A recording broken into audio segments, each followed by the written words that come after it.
You earn mastery points from leveling up. The mastery system is all about controlling how your character levels and having a little bit more fine-tuned control. Therefore, the only way you get mastery points is when you level up. Starting at an early level, right now it's about level 10, you get a single point of mastery every single level until you max out your character. These points can then be spent to purchase mastery line improvements or new abilities. So the mastery system's a little bit confusing.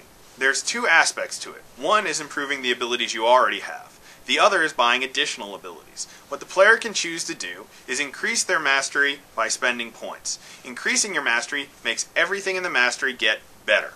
So, if you have a fireball, and it's part of the Path of Flame mastery, you put points into that mastery, your fireball will get stronger.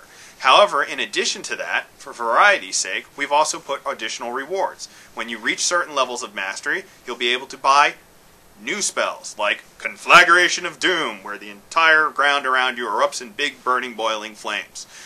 These are optional. The player can choose to buy them if they want, but they're not something they have to get.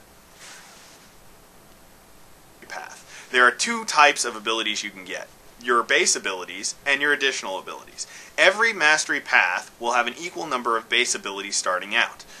If a player class has a total of 20 abilities in it, for example, they will have 25%, 5 of them in core, and then 25%, 5 each, in each of the masteries. Up and beyond that, there are additional rewards, abilities, tactics, and morale you can purchase through the mastery system. Those are all equivalent. There are just as many abilities available as there are tactics, and, however, there's only one really good morale ability.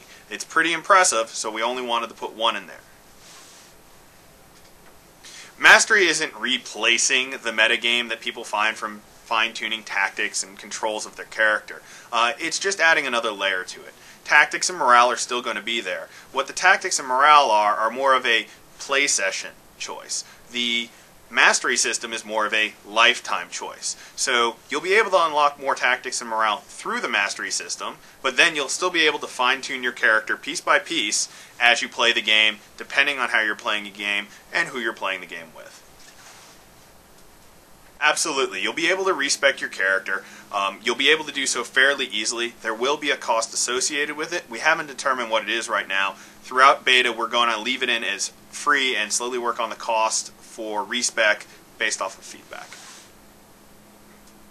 Masteries are not focused on increasing passive skills. They're focused on improving the things that you are actively doing in combat. Things like statistics, passive bonuses to dodge, block, parry, those aren't encompassed in the mastery system. The only way they're improved there is if you improve a buff, for example. If you have a strength buff in your buff line mastery, and you improve that mastery, the strength buff will get better. But your stats are not going to be better the entire time. One thing we're trying to avoid with casters in general is a mastery focused around crowd control. In a PvP game, crowd control just is not fun to fight against. It's great for the person that's playing as the crowd controller because you can just laugh as the guys sit there frozen. The important thing is classes like the Magus and the Bright Wizard that are really focused on doing damage and negative things to their enemies will continue to do so. So they will have lines that do direct damage, fast casting direct damage, slow but powerful direct damage, area effect direct damage in all sorts of different types, whether it be explosive fireballs, flame breath, PBAOEs that happen around them. They'll also have a variety, depending on the class, of debuffs and other negative effects that they can apply to other people. The long story short is, we're working very hard on making sure everything is as viable as possible in PvE and RVR.